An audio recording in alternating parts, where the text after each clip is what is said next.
साथ इस वक्त खुद मुख्यमंत्री जयराम ठाकुर साहब जुड़ चुके हैं और हमारे संपादक दिनेश शर्मा भी हमारे साथ हैं। जयराम ठाकुर साहब, बहुत स्वागत है आपका इंडिया न्यूज पर। जी धन्यवाद, थैंक यू। जयराम जी, अगली आवाज दिनेश जी की होगी, उसी बीच में मेरा एक छोटा सा सवाल, हिमाचल किस तरीके की तैयारी के साथ आगे बढ़ रहा है कोरोना के बीच में? हिमाचल बहुत बेहतर ढंग से सारी तैयारियों के साथ इस कोविड के संकट में कोविड से निपटने के लिए आगे बढ़ रहा है। जी मुख्यमंत्री जी, हिमाचल जो है वो अनलॉक की तरफ आगे बढ़ रहा है। आपको लगता है कि परिस्थितियां जो है अब अनुकूल होती जा रही है, इसीलिए आपने जो फैसला लिया अनलॉक करने का और धीरे धीरे राज्य जो है अनलॉक की तरफ आगे बढ़ रहा है?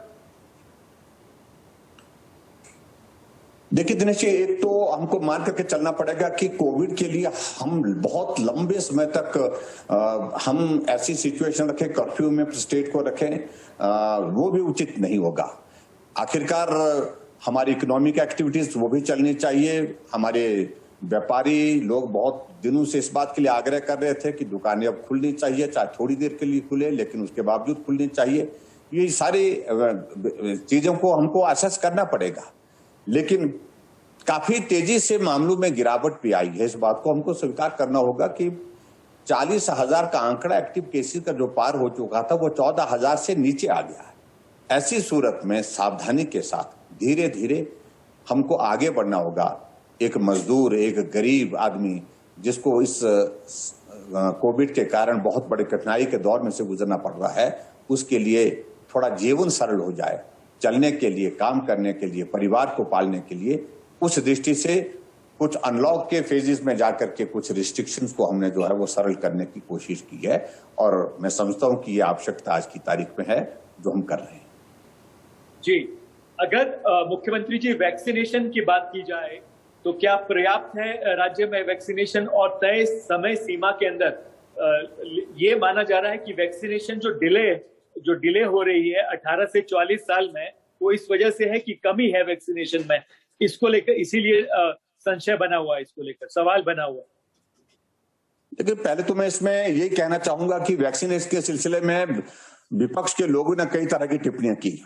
कुछ लोगों ने तो ये कह दिया था कि भाजपा की है और भाजपा की वैक्सीन हम इसको नहीं लगाएंगे, हमें इस पर भरोसा नहीं है, ये टेस्टिंग के दौर में से नहीं गुजरी है, और बहुत सारी बातों को लेकर के समाज को भ्रमित करने का प्रयास किया, जो बहुत दुर्भाग्यपूर्ण है।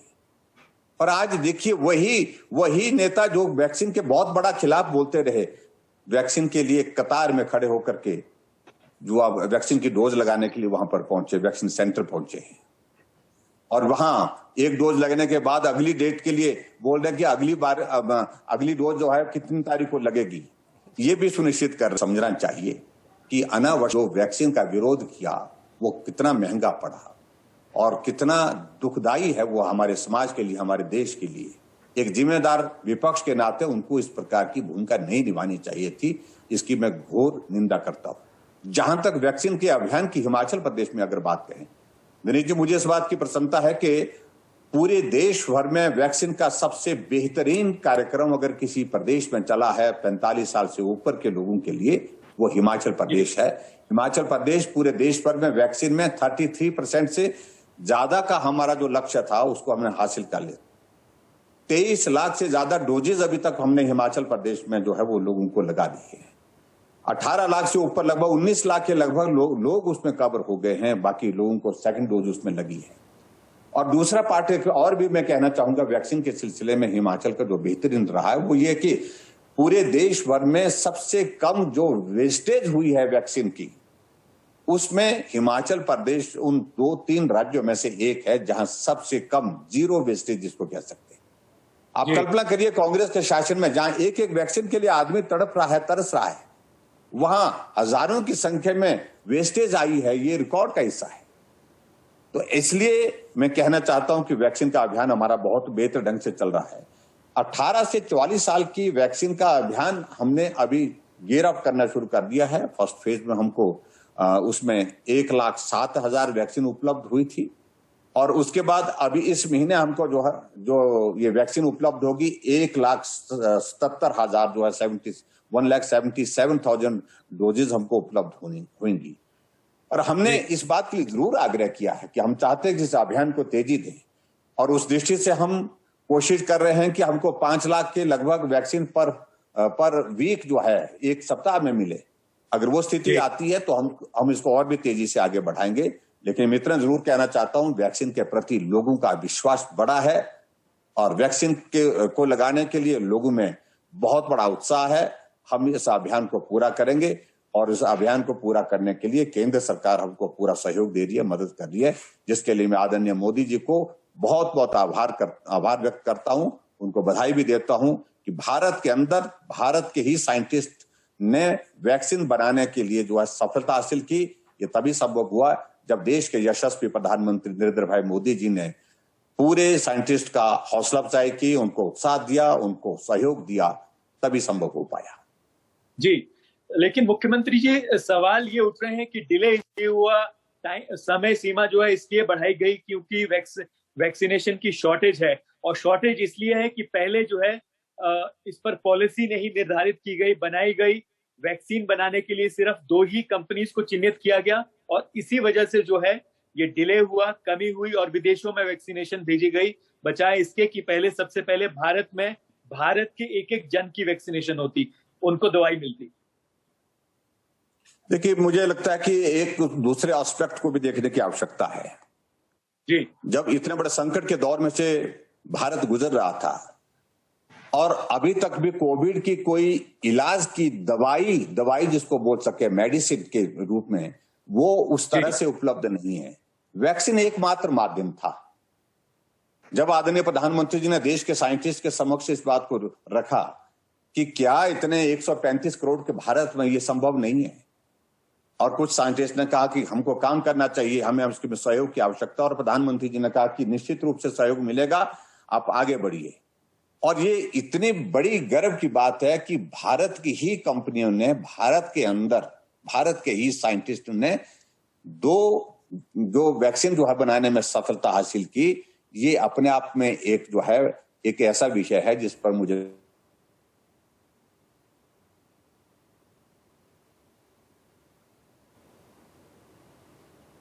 इसने ये करके दिखाया है, मुझे लगता है कि ये बड़ा गर्व का विषय होना चाहिए।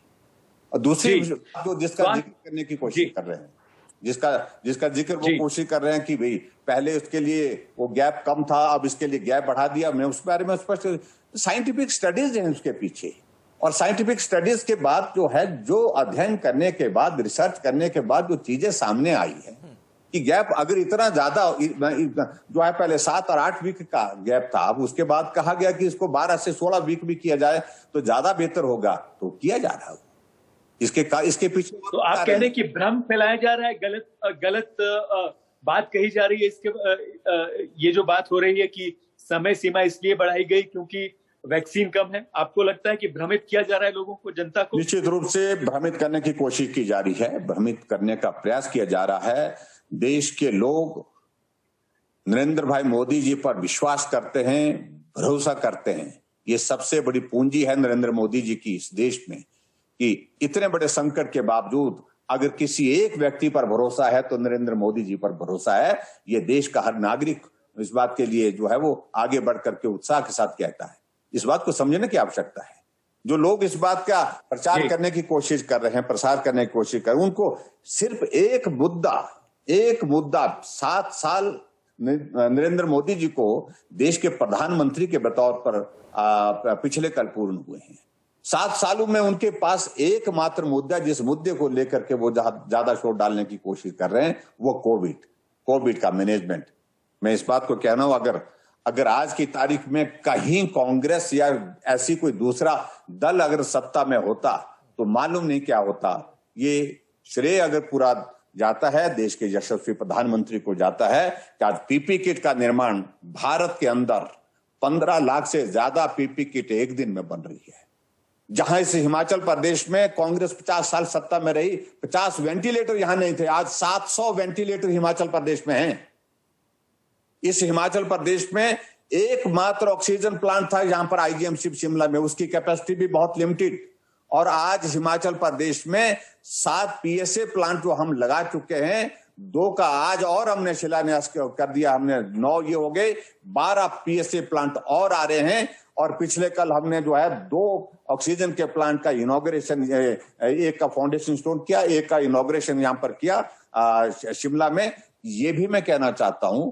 और आज की तारीख में 25 मीट्रिक टन हमारी हिमाचल प्रदेश में ऑक्सीजन की स्टोरेज कैपेसिटी है, जो कांग्रेस के जमाने में कहां थी, जिस बात को मैं कहना नहीं चाह रहा हूं। 2200 D type cylinder Himachal Pradesh में हमारे पास उपलब्ध थे।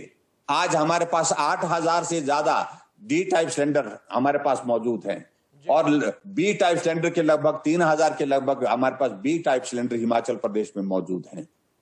1700 ऑक्सीजन कंसंट्रेटर हैं, जो संख्या दर्जनों में हुआ करती थी, आज वो सैकड़ों में है। और हिमाचल प्रदेश में हमने बेड कैपेसिटी जाकर के 12 कोविड के लिए 1200 की बेड कैपेसिटी थी, आज उसको बढ़ा करके हमने 5000 के करीब पहुंचाया है। इसलिए वो हमको इस बात को मत समझाएं कि हमने कुछ नहीं किया है। ठीक है, ये संकट बड़ा था और उनको इसलिए बोलने का अवसर प्राप्त हो रहा है क्योंकि उनके दौरान इस तरह का संकट आया नहीं। वो तो सहज रूप में सत्ता का आनंद लेते रहे। जब भी उनको सत्ता को हासिल करने का मौका मिला, ऐसा संकट नहीं आया। ये मानव का बनाया हुआ या हमारे हिमाचल का मेरा बनाया या मोदी जी का बनाया हुआ संकट नहीं है। ये वैश्विक संकट है इस प्रकार का, जिस बात को उनको समझना चाहिए। और मैं उनसे एक बात कहना चाह रहा हूं कि जो सुझाव दिए हमने वहीं तक नहीं, उससे ज्यादा बढ़ करके जो है हमने काम किया। बेड कैपेसिटी हमने बढ़ाई, 1200 की बेड कैपेसिटी कोविड पेशेंट के लिए हमारे पास उपलब्ध थी, 5000 से ऊपर किया उसको जी। ऑक्सीजन का एक प्लांट था, इसमें इतने 50 साल तक सत्ता में रहे। आज 7 प्लांट हमने ऑक्सीजन के पीएसए प्लांट शुरू कर दिए और उसके बाद 12 के लगभग प्लांट्स हमारे ऑक्सीजन के और आने वाले हैं। जो उनने कल्पना की उससे हमने कई गुना ज्यादा किया है। उन्होंने कहा कि भी इकोनॉमिक एक्टिविटीज हमारी जो है वो चलती रहनी चाहिए, वो बाधित नहीं होनी चाहिए। हमने उनकी बात को सुना भी, माना भी। थोड़ी देर के लिए हमने सोचा था, लेकिन जब संकट ज्यादा आ गया, जब संकट बढ़ गया, कोविड के पेशेंट का नंबर ज्यादा बढ़ने लगा, तो आखिरकार हमको रिस्ट्रिक्शन लगानी पड़ी, कर्फ्यू लगाना पड़ा। बिल्कुल। उनका सुझाव इस बात को लेकर के था कि शादियों में जो है बड़ी संख्या में लोग नहीं आए। तो हमने कहा कि हमने कौन सा कहा कि शादियों में बड़ी संख्या में लोग आने चाहिए। हमने तो संख्या निर्धारित की 50 के बाद उसको किया 20 के बाद फिर हमने कहा कि शादियां बिल्कुल छोटी करिए, परिवार के बीच में करिए। कोई अगर आयोजन करते पकड़ा जाएगा, उसके खिलाफ कानूनी कार्रवाई भी होगी। की हमने कार्रवाई। और क्या कर सकते थे हम? जो बेस्ट पॉसिबल जो किया जा सकता था वो किया है। इकोनॉमी की सर्वाइवल वो भी इंपॉर्टेंट है। एक गरीब आदमी, मजदूर आदमी को परेशानी न हो, उन बातों को भी ध्यान में रखने की आवश्यकता है। लेकिन अपनी बात वो सिर्फ इसलिए एक रस्म के नाते पूरा कर रहे हैं क्योंकि वो इसके सिवाय कुछ नहीं कर सकते। उनको स्वीकार करना चाहिए, हम कुछ नहीं कर सकते, हम यही कर सकते हैं। मुख्यमंत्री को गाली दे सकते हैं, प्रधानमंत्री को गाली दे सकते हैं, इसके सिवाय हम कुछ नहीं कर सकते हैं। ये उनको स्वीकार करना चाहिए। कांग्रेस के नेताओं ने कहा कि हमने 2 गाड़ियों में 2 करोड़ का सामान भेजा। कहां गया वो सामान? क्या संभव है कि 2 गाड़ियों में 2 करोड़ का सामान आ सकता है? पिछली बार इन्होंने कहा कि हमने हिमाचल प्रदेश में 12 करोड़ रुपए के पीपी किट, मास्क, सैनिटाइजर और ये सारी चीजें हमने बांटी हैं। और कांग्रेस का नेता हम ढूंढते रहे, दूरबीन से ढूंढते रहे, कोई लोगों के बीच में जाकर के कहीं काम कर रहा है, कहीं काम नहीं किया। फर्जी बिल बना करके केंद्र सरकार, अब केंद्र अपनी कांग्रेस की केंद्र के नेतृत्व से अपना बिल मांगा। अपनी पार्टी को लूटने से नहीं छोड़ते ये लोग। आप कल्पना करो, ये देश का सौभाग्य है, इस वक्त नरेंद्र भाई मोदी जी देश के प्रधानमंत्री हैं। अगर ऐसे लोगों की सत्ता होती, देश को लूट डालते आज की तारीख में, और प्रदेश को भी लूट डालते। इसलिए इनको कहने का नैतिक अधिकार ही नहीं। जब आप कर ही कुछ नहीं सकते, आप कुछ करने की स्थिति में नहीं है, सिर्फ गाली देने के सिवा कुछ नहीं कर सकते हैं, तो ऐसी सूरत में उनकी बात मुझे लगता है पूरा देश, पूरा प्रदेश सुनता जरूर होगा, लेकिन मानता कतई नहीं है, सिरे से खारिज करता है। आज भी देश में अगर किसी नेता की बात को सुनने के बाद मानते हैं, वो नाम है नरेंद्र भाई मोदी। जयराम जी, राजनीति होती रहेगी, राजनीति करने वालों का यह अधिकार भी होता है, लोकतंत्र में आजादी होती है, लेकिन मर्यादित हो वो बेहतर है। अब सवाल यह है कि उस जीवन को बचाने की लड़ाई तो हम सब लड़ रहे हैं, दुनिया लड़ रही है, उस बीच में आगे का जीवन, आगे की व्यवस्था कैसी रहेगी, जो शिक्षा तंत्र है, जो बाकी तंत्र है, रोजगार का विषय है, सारी चीजें, उस पर भी हमें अपनी तरफ से कवायद करनी है। शिक्षा को लेकर एक सवाल मैं जरूर पूछूंगा आपसे कि बहुत सारे बच्चे जो कि इंतजार में है कि परीक्षा हम कब दें, सरकार के लिए चुनौती है क्योंकि बच्चों के लिए वैक्सीन आई रही, विपक्ष ने कहा कि वैक्सीन लगाइए तब परीक्षा के बारे में सोचिए। केंद्र सरकार ने सीबीएसई की परीक्षा के लिए, 12वीं की परीक्षा के लिए सुझाव भी मांगा है। हरियाणा सरकार ने अपनी तरफ से बात रखी, उसके साथ दिल्ली सरकार ने स्टैंड क्लियर कर दिया कि हम तो नहीं चाहते परीक्षा। महाराष्ट्र ने भी अपनी बात रखी। हिमाचल का क्या रुख है, आप लोग खुद इस पर क्या सोच रहे हैं, और साथ में हिमाचल जो बोर्ड है उसकी जो परीक्षाएं होनी है उसके बारे में क्या प्लानिंग है? देखिए, मैं इस बात से बिल्कुल सहमत हूं कि शिक्षा का क्षेत्र भी बहुत बड़ी तरह से प्रभावित हुआ है। बच्चे खासतौर से जो कैरियर स्टेज पे थे, बहुत सारे बच्चे ऐसे थे जो कैरियर स्टेज पर, जिन्होंने बहुत अलग अलग कॉम्पिटिटिव एग्जाम के लिए जो है प्रेपरेशन करके जो है उन्हें एग्जाम देना था, वो एग्जाम पोस्टपोन हो गए। कुछ जगह एग्जाम हुए लेकिन उसके लिए प्रेपरेशन नहीं हुआ क्योंकि बीच में सारी स्टडीज उनकी डिसरप्ट हो गई, क्योंकि कोचिंग क्लासेस वो अटेंड नहीं कर सकते हैं, स्कूल में जा नहीं सकते हैं, क्लासेस में जा नहीं सकते। इस कारण से बहुत बड़ी दिक्कत आई है। और जो परिस्थितियां दूसरे प्रदेशों की, वही परिस्थितियां हिमाचल प्रदेश की है। ऑनलाइन स्टडीज को जितना हम प्रमोट कर सकते थे, व्यवस्थित कर सकते थे, उसके लिए हमने सरकार की ओर से कोशिश की है, इसमें दो राय नहीं। लेकिन फिर भी उसके बावजूद भी हमको इस बात को मान के चलना पड़ेगा, वर्चुअल और एक्चुअल में बहुत बड़ा अंतर है, बहुत बड़ा अंतर है। बिल्कुल बिल्कुल। सामने क्लासरूम में पढ़ाई करना और जब टीचर सामने खड़े होकर के उनको पढ़ाते हैं तो आई कांटेक्ट उस वक्त होता है, बच्चे में सीरियसनेस होती है, सीरियसनेस के साथ साथ में कंसंट्रेशन होती है और बहुत सारी बातों को लेकर के वो जो है बेहतर ढंग से वहां पर उसमें समझ सकता है, परफॉर्म कर सकता है। लेकिन वर्चुअल जो जिस प्रकार से वो वर्चुअली कनेक्ट होकर के ऑनलाइन पढ़ाई कर रहा है, तो उस वक्त उस तरह की परिस्थिति, वो काम तो कर रहा है, काम कर रहा है, वो अपने काम का डिस्पोजल तो कर रहा है, वो जो टीचर कर रहा है, और बच्चा जो है पढ़ाई करने की कोशिश कर रहा है, लेकिन उसके बावजूद भी वो लेवल उसमें अटेन नहीं किया जा सकता, अचीव नहीं किया जा सकता। इस बात को हमको स्वीकार करना होगा। जहां तक स्कूल के बच्चों की बात, अभी हमने फिलहाल 5 तारीख तक हमने निर्णय लिया है कि कोविड के मामले और कम हो जाते हैं तो उसके बाद हम निश्चित रूप से विचार करेंगे। जहां तक बोर्ड के एग्जाम की बात है, हमारा मत है, हमने थोड़ा लोगों से भी राय लेने के लिए हमने डिपार्टमेंट को भी कहा है, बच्चों के पेरेंट्स को भी कहा है, जो फीडबैक आपका है हम तक पहुंचे। तो अभी तक हम उसमें +2 के जो हमारे बोर्ड के एग्जाम्स हैं वो तो मुझे लगता है कि होने चाहिए, निश्चित रूप से होने चाहिए। उसके लिए हम प्लान कर रहे हैं, और जो प्लान करने की जो बात है उसके लिए स्ट्रेटजी किस प्रकार से होगी, सोशल कोविड प्रोटोकॉल के अंतर्गत वो एग्जाम किस प्रकार से किए जा सकते हैं, उसके लिए हम तैयारी कर रहे हैं। उसके लिए हमने डिपार्टमेंट को भी कहा है और डिपार्टमेंट के साथ साथ में और शिक्षा मंत्री जी भी सारी बात की चिंता कर रहे हैं। मुझे लगता है कि बहुत जल्दी उसका कुछ एक जो फॉर्मल जो एक उसका एक तरीका जो है उसका जो है हमारे सामने आकर के आएगा, और उसके बाद हम उसकी जानकारी डिटेल में देंगे। क्योंकि अभी हम सारी चीजों को लेकर के अब यही कोशिश कर रहे हैं कि बेहतर तरीका क्या हो सकता है, क्या बेहतर तरीके से किया जा सकता है, उसके लिए हम प्रयत्न कर रहे हैं। तो जहां तक मुझे इतना जरूर कहना है कि बच्चों की पढ़ाई पर सचमुच में प्रभावित हुई है, पेरेंट्स वो भी चिंतित हैं, बच्चों के कैरियर जो है वो संकट में पड़ गए हैं। तो निश्चित रूप से आने वाले समय में हम बहुत बड़ी इस उम्मीद के साथ कि दौर समाप्त हो, बच्चे भी पढ़ाई करें और बाकी काम करने वाले काम करें, और उस तरह से सबका जीवन जो है वो एक अच्छी तरह से आगे बसर हो, ये हमारी कोशिश है। जी जयराम जी, टूरिज्म को अगर हम देखें तो हिमाचल के लिहाज से बहुत इंपॉर्टेंट है। पिछला साल पूरी तरह से बर्बाद चला गया।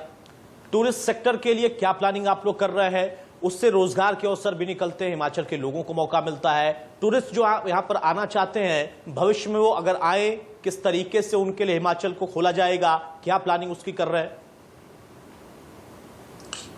देखिए, जहां तक टूरिज्म हिमाचल से सीधा जुड़ा हुआ, हिमाचल टूरिज्म, ये दोनों चीज इस तरह से जुड़ी हुई हैं जिनको अलग किया नहीं जा सकता है। इंटरनेशनली हमारा हिमाचल जो है टूरिस्ट डेस्टिनेशन के नाते जाना जाता है कि अलग अलग पहचान हमारे हिमाचल प्रदेश की है। और उस दृष्टि से पिछली बार भी हमारा कोविड के कारण टूरिज्म का हमारा सीजन जो है, टूरिस्ट सीजन बर्बाद हुआ है, बहुत प्रभावित हुआ। अब की बार बहुत बड़ी उम्मीद थी और हम इस बात को देख रहे हैं कि मार्च से पहले ये सेकंड वेव आने से पहले बड़ी संख्या में हमारा रिज का मैदान भरा पड़ा था टूरिस्ट से। मनाली की जो हमारी माल रोड जो है, वो शिमला की माल रोड, मनाली की माल रोड, धर्मशाला, सब जगह टूरिस्ट बड़ी संख्या में यहाँ रुझान कर चुका था, अपना रुख कर चुका था। तो ऐसी स्थिति में हम चिंतित तो हैं, क्योंकि हिमाचल में टूरिज्म आय का एक बहुत बड़ा एक साधन है। हिमाचल में टूरिज्म एक रोजगार देने का एक बहुत बड़ा एक साधन है, एक माध्यम है। वो दोनों चीजें प्रभावित हुई हैं।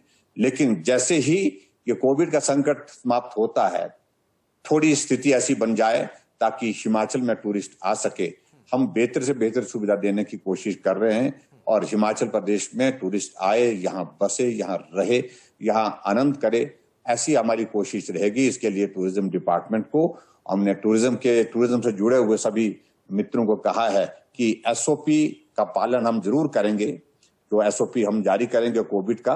लेकिन फिर भी उसके बावजूद टूरिस्ट को जिस तरह से हिमाचल में आकर के आने के लिए, घूमने के लिए जो इजाजत होगी, उसमें किसी प्रकार से सरकार की ओर से चिंता करने की आवश्यकता नहीं है। उसमें पूरा सहयोग दिया जाएगा। ठीक है मुख्यमंत्री जी, एक सवाल जो कि विपक्ष की तरफ से भी उठाया गया, आम जनता का भी वो सवाल है, और मैं पूरी उम्मीद करता हूं कि सरकार इस पर खुद भी विचार कर रही होगी। आप लोग भी बहुत ही माइन्यूट लेवल पे इन तमाम चीजों पर नजर रखते हैं। बिजली पानी का बिल माफ करना, आर्थिक जो नुकसान हुआ है लोगों को सहायता देना, केंद्र की तरफ से भी दी जा रही है, राज्य सरकारें भी अपने अपने स्तर पर कर रही हैं। बहुत सारे लोगों ने अपनों को खो दिया है, बहुत सारे परिवार में बच्चे रह गए, उन्होंने अपने बड़ों को खो दिया है, माता पिता को खो दिया है। इसको लेकर आप लोग क्या प्लानिंग कर रहे हैं? एक उम्मीद है आम जनता में अपने मुख्यमंत्री से। अभी हमने इस बात को लेकर के बड़ा फोकस किया है कि पहली प्राथमिकता लोगों को संक्रमण से कैसे बचाए, संक्रमण को रोकना एक प्राथमिकता। संक्रमित हुए लोगों का, उनका जीवन कैसे हम सुरक्षित करें, उनका ट्रीटमेंट बेहतर हो, होम आइसोलेशन में है चाहे हॉस्पिटल में है, उनके बेहतरीन ढंग से इलाज हो ताकि उनके जीवन को हम बचा सके। ये हमारी प्राथमिकता आज की तारीख में। उसके बाद जहां मदद के लिए हमारे सामने बहुत सारे सेक्शन से प्रस्ताव आए हैं कि हमारी मदद ऐसे करो, हमारी मदद वैसे करो। हम करने की मंशा रखते हैं, जरूर रखते हैं, लेकिन उसके बावजूद इस बात को भी हमको स्वीकार करना होगा कि साधन उस तरह के कि हमारे पास उपलब्ध होते तो हम उससे ज्यादा बढ़कर के जो बोल रहे हैं उससे ज्यादा मदद करने के लिए हमारी मंशा है, इच्छा है। लेकिन फिर भी उसके बावजूद उस स्तर तक हम शायद भले नहीं जा पाएंगे, लेकिन फिर भी मदद करने का रास्ता कुछ न कुछ जरूर ढूंढेंगे। अब जैसे आपने कहा कि बहुत सारे लोगों का जीवन चला गया, कमाने वाला परिवार में जो था वही चला गया, बच्चे हमारे अनाथ हो गए, ऐसे भी कई जगह हुए हमने हिमाचल प्रदेश में। और मुझे इस बात की प्रसन्नता है कि आदरणीय प्रधानमंत्री जी ने, जब हमारी सरकार के केंद्र में 7 साल के कार्यकाल पिछले दिन पूरा हुआ, केंद्र से एक ऐसे बच्चों के लिए जो कोविड के कारण जो अनाथ हो गए, उन बच्चों के लिए बहुत महत्वपूर्ण घोषणा की कि उन बच्चों के लिए, उनके इलाज के लिए, उनकी पढ़ाई की चिंता करेंगे, उनके इलाज की चिंता करेंगे। 10 लाख का कॉर्पस फंड जो है उनके लिए बनाया जाएगा ताकि उनके भविष्य की जो है वो चिंता जो है दूर हो सके, उसमें हम मदद कर सके। और उसी प्रकार से हिमाचल प्रदेश सरकार ने भी ऐसे अनाथ बच्चों के लिए हमने भी एक अपनी स्कीम घोषणा की है, योजना घोषित की है पिछले कल, जिसमें 2000 प्लस 1500 रुपए मिलाकर के लगभग 3500 रुपए हम उन बच्चों को देंगे जो बच्चे अपने माता पिता खो गए हैं इस संकट के कारण। और इसके अतिरिक्त और भी ऐसे बच्चे जो है, बहुत सारी चीजें हैं, बहुत सारी योजना है, उनमें बहुत सारा वक्त लगेगा, लेकिन जिस योजना के माध्यम से जिन लोगों को, कोविड प्रभावित लोगों को हम लाभान्वित कर सकते हैं, उनको मदद कर सकते हैं, वो मदद की मंशा हमारी सदैव रहेगी और उसमें हम आगे बढ़ करके काम करेंगे। फिलहाल हम अभी तक ज्यादा फोकस होकर के काम कर रहे हैं कि कोविड के इस दौर को पार करें। ठीक है जयराम जी, आखिरी सवाल। सरकारें अपना काम करती हैं, प्राइवेट संस्थान अपना काम करते हैं, मीडिया भी अपनी तरफ से न सिर्फ खबरों को प्रसारित करना, जानकारी सरकार तक पहुंचाना, बल्कि उसके साथ साथ सरोकार के काम भी करता है।